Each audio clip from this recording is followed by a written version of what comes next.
It's perverse. It's not anything you can even understand. I mean, let's really think about this. To go in a bank and be involved with a banking transaction, you have to show ID. To board an airplane and to travel, Wait, did you catch that logic? You need an ID to buy a gun, board a plane, and even walk into a bank. So why is the most sacred part of our democracy, voting, the only thing left wide open? Let's look at what's actually happening on the floor right now. To go into any federal building, you have to show ID. To purchase a firearm, you have to show ID. If you were to say to the left, to the Democrats, you don't need an ID to purchase a firearm, they would rightly so say, gee, that could be dangerous. Somebody might. Look at the way Congressman Van Drew breaks this down. It's perverse, as he puts it. Think about it. If you walk into a federal building without an ID, you aren't getting past the front desk. But we've got a massive political battle over whether you should prove who you are at the ballot box. He's pointing out a massive contradiction that most people just overlook. Notice his emphasis on the normal person's perspective. Whether you're a Democrat or a Republican, over 80% of the country agrees on this. It's not a fringe idea, it's a no-brainer. He's basically saying that if we admit IDs are necessary for safety when buying a firearm, we're admitting they provide integrity. So by blocking this for voting, what is the actual goal? It's a heavy-hitting argument because it uses the opposition's own logic against them. This is the kind of clip that makes people stop and rethink the entire debate. American people demand Senate Majority Leader John Thune bring a vote on the Safeguard American Voter Eligibility Act, and let's have proof of citizenship to register to vote. We have this one moment in history with Donald Trump at the helm, with a trifecta Republican government. I say nuke the gosh darn filibuster, pass law after law after law. Now, check out Scott Presler's energy here. He isn't just asking for a vote, he's demanding a trifecta move. This is the surgical peak of the grassroots pressure campaign. When he says nuke the filibuster, he's reflecting a massive shift in the base's patience. They feel they have the House, the Senate, and the presidency, so why wait for the minority party to agree?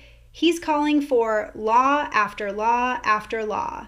You can see the intensity in his delivery. This is what's scaring the establishment in D.C. It's a one moment in history vibe that really resonates with voters who feel like they've been ignored for decades. He's essentially the architect of the pressure that finally moved Senator Susan Collins to join the cause. If you want to understand why the Senate is suddenly moving on the SAVE Act, this 30-second window is your answer. It's pure, raw political urgency. Here is Senator Scott last week. However we do this, all right, whether it's part of the spending bill this week, whether it's a separate bill, whether we have to stay there, and do a standing filibuster, whatever it's going to take, we got to get this passed.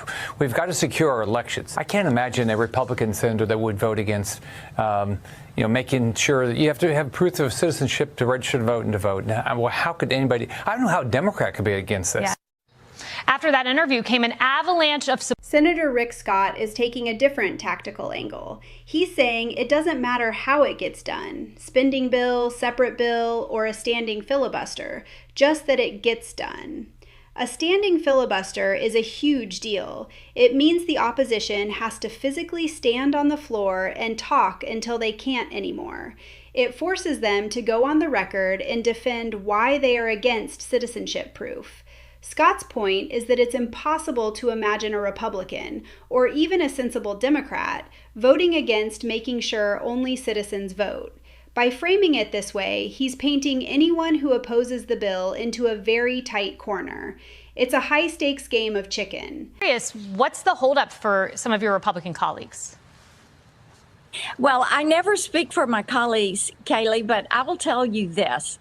It is important that people be a citizen, that they show proof of citizenship to register and to vote.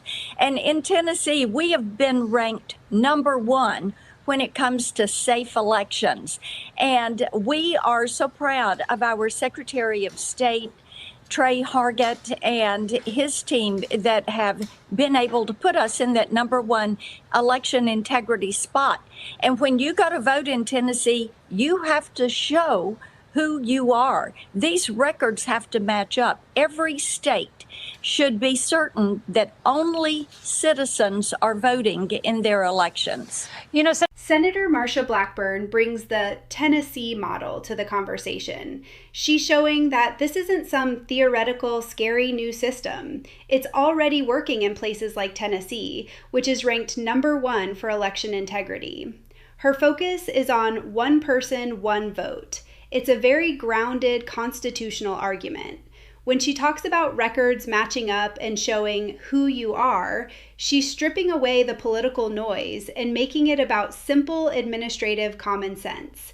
It's the expert friend approach, explaining that if her state can do it and lead the nation, every other state should be able to follow suit to preserve the nation's integrity. Modifying the bill, it includes right now a requirement that you be a citizen to register to vote, but it doesn't include a requirement that to vote you be a resident. That's being fixed and addressed, and I think the new bill that comes out hopefully will deal with that.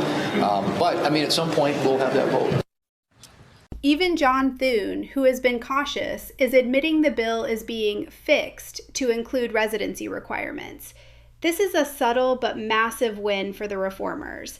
It shows the bill is evolving from a talking point into a piece of legislation that is actually ready for a floor vote.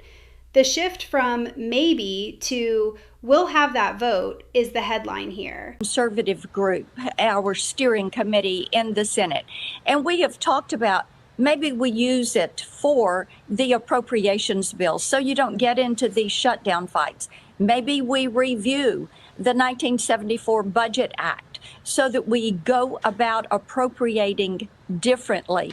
But here is the point. What you want to do is remove the ability of the Democrats to eliminate a filibuster and run roughshod, be able to pack the Supreme Court, be able to add D.C. and Puerto Rico and Guam as states, making certain that we preserve the integrity of our nation's election. This is the deep strategy. Blackburn is talking about using the 1974 Budget Act or appropriations to bypass the 60 vote threshold. This is how the sausage gets made in Washington. They are looking for carve-outs because they view this as a survival issue for the country. If they can't get 60 votes, they'll find another way. It's about preserving the premise of the nation. The momentum is real, and the votes are finally there. If you think voter ID is a no-brainer, hit that like button and subscribe for the next update. See you in the next one.